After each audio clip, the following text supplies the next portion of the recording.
오늘의 주요 뉴스입니다. 전북에서 코로나19 확진자 52명이 추가로 발생했습니다. 계곡으로 함께 놀러갔던 전주와 군산 지역 가족 7명 등 9명이 감염됐습니다. 공직선거법 위반 혐의로 기소된 무소속 이용호 국회의원이 대법원에서 무죄가 확정됐습니다. 이 의원은 상대 후보 측이 무분별하게 고발해 기소됐지만 결국 진실이 밝혀졌다고 주장했습니다.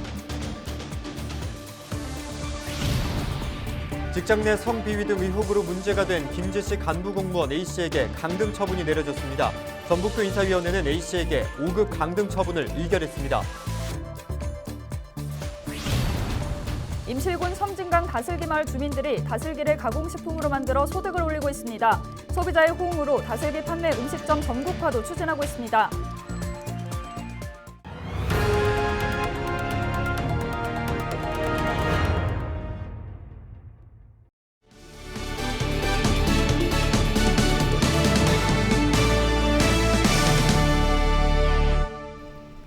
여러분 안녕하십니까? 헬로티비 전북 뉴스입니다. 전북 지역에서 지난 18일부터 19일 오후 5시까지 코로나19 확진자 52명이 추가로 발생했습니다.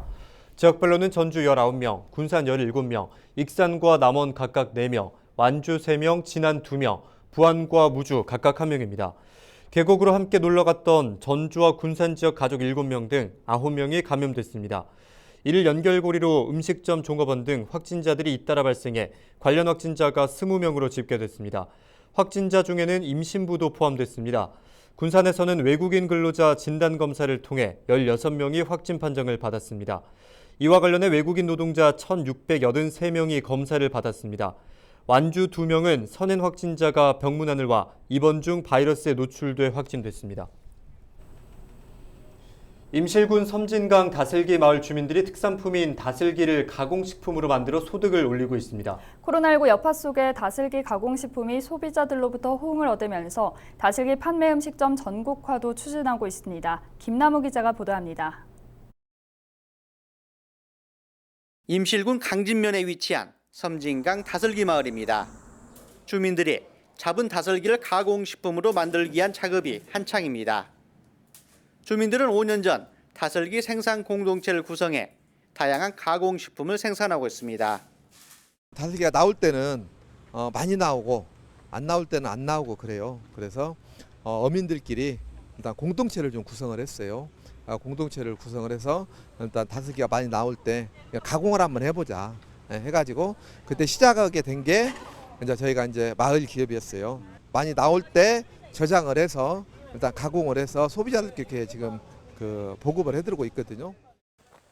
공동 생산 이후 판로를 확대하면서 지난 2015년 4천여만 원이던 매출은 3년 만인 2018년 7배가량인 2억 8천여만 원 선으로 급성장했습니다. 코로나19 여파 속에서도 온라인 판매는 오히려 늘어나면서 지난해 매출액은 5억 원을 넘어섰습니다. 갈수록 다슬기를 찾는 수요가 증가하자 주민들은 지난해 9월 전주시의 다슬기 판매 음식점까지 열었습니다. 2호점을 출발로 해서 각 시군별로 해서 광역시부터 출발을 해서 전국적으로 분포할 수 있게 그래서 향후 5년 안에 지금 15개소를 목표로 하고 있거든요. 그래서 대도시권 중심으로 해서 다슬기를 통해서 모든 전 국민이 음식을 먹을 수 있게끔 하는 게 목표입니다. 공동 생산 체제로 전환한 이후 온라인과 오프라인 80여 개 판로를 개척한 섬진강 다슬기 마을 주민들. 임실 섬진강 다슬기가 대표 특산품으로 거듭나고 있습니다. 헬로티비 뉴스 김나우입니다. 직장 내 성비위 의혹 등으로 문제가 된 김제시 간부 공무원 A씨에게 강등 처분이 내려졌습니다. 전북도 인사위원회는 김제시 4급 공무원 A씨에게 5급 강등 처분을 의결했습니다. A씨는 부하 직원에 대한 성비위와 갑질 등 의혹으로 지난 6월 대기 발령됐습니다. A씨는 앞서 취재진에게 자신은 B씨의 멘토였고 어깨를 2번 토닥토닥했던 것이라며 성비위 의혹을 강하게 부인했습니다. 공직선거법 위반 혐의로 기소된 무소속 이용호 국회의원이 대법원에서 무죄가 확정됐습니다. 이 의원은 19일 입장문을 통해 상대 후보 측이 무분별하게 고발해 기소됐지만 결국 진실이 밝혀졌다고 주장했습니다. 또한 검찰은 철저히 반성하고 또 개혁돼야 한다고 덧붙였습니다. 이 의원은 제21대 총선을 앞둔 지난해 3월 29일 남원시 춘향골 공설시장에서 당시 이강래 예비후보의 선거운동과 더불어민주당 이낙연 코로나19 국난극복위원장의 민생 탐방 업무를 방해한 혐의로 기소됐습니다. 전북 지역 기초의원이 음주 사고를 낸 사실이 뒤늦게 알려졌습니다. 전북경찰청은 도로교통법 위반 혐의로 더불어민주당 소속 한승진 전주시 의원을 최근 검찰에 송치했다고 밝혔습니다. 한 의원은 지난 7일 밤 10시쯤 전주시 완산구 삼천동의 한 도로에서 술을 마신 채 운전하다 주차돼 있던 차를 들이받는 사고를 낸 혐의를 받고 있습니다. 경찰 확인 결과 한 의원의 혈중 알코올 농도는 운전면허 취소 수치인 0.08% 이상에 해당하는 것으로 전해졌습니다. 꽃게 포획과 채취를 금지하는 시기에 꽃게를 잡은 비어업인들이 적발됐습니다. 부안군은 꽃게의 금어기인 지난 6월 21일부터 최근까지 모두 11명을 적발했다고 밝혔습니다.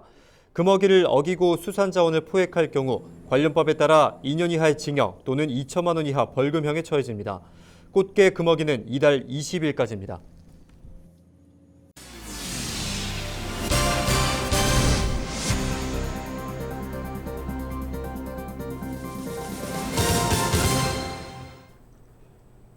남원시와 법무부는 19일 협약을 맺고 오는 2026년까지 화정동의 남원교도소를 신축하기로 했습니다. 남원교도소는 국비 729억 원을 들여 전체 건물 면적 2만 1000여 제곱미터 규모로 건립됩니다. 신설 교도소에는 500명의 재소자가 수용될 수 있으며 200명가량의 직원이 근무할 예정입니다. 시는 주민설명회와 행정 절차 등을 거쳐 내년 착공 후 2026년 완공할 계획입니다. 이제 시작입니다. 이 사업이 구체화돼서 확정돼서 조속히 남원 교도소가 건립이 돼서 여러모로 시민들에게도 도움이 되고 우리 법무행정에도 큰 도움이 되도록 그렇게 가시화할 이 의무가 우리에게 남겨져 있습니다. 최선을 다해서 지원할 약속을 말씀을 드립니다. 지역 경제 활성화를 위해서 교정시설이 빨리 유치돼서 지역사회 발전에 많이 도움이 됐으면 좋겠습니다. 전북도교육청은 생태환경교육과 지구살리기 운동 일환으로 일회용품 사용 줄이기에 나선다고 밝혔습니다. 도교육청은 회의와 행사 때 일회용품과 플라스틱 제품 사용을 금지하기로 했습니다. 또한 다회용 용기 이용과 사무용품 가구 구매 시 재활용 제품 우선 구매를 실천하기로 했습니다. 도교육청은 성산의 일회용 컵과 배달 용기 반입, 그리고 플라스틱 병 사용도 금지하도록 했습니다.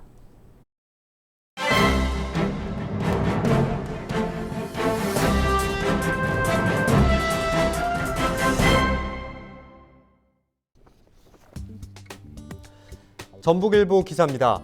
전북도가 서남권 해상풍력 집적화 단지 지정에 노력하고 있는 가운데 지난 10일 산업부의 신재생에너지 집적화 단지 지정 신청을 한 것으로 확인됐다고 합니다. 전북도는 이미 사업 적극성과 주민 수용성 등이 확보된 만큼 지정에는 차질이 없을 것으로 예상하나 마지막까지 지정을 위해 적극적으로 대응할 계획이라고 신문은 전했습니다.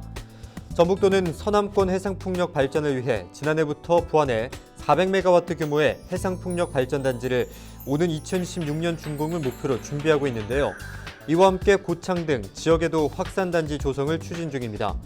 신재생에너지 집적화 단지로 지정을 받게 되면 전북도는 집적화 단지 조성 사업 계획 수립을 총괄하며 집적화 단지를 개발하는 발전 사업자도 민관협의회, 산업부와 협의해 선정할 수 있게 된다고 합니다.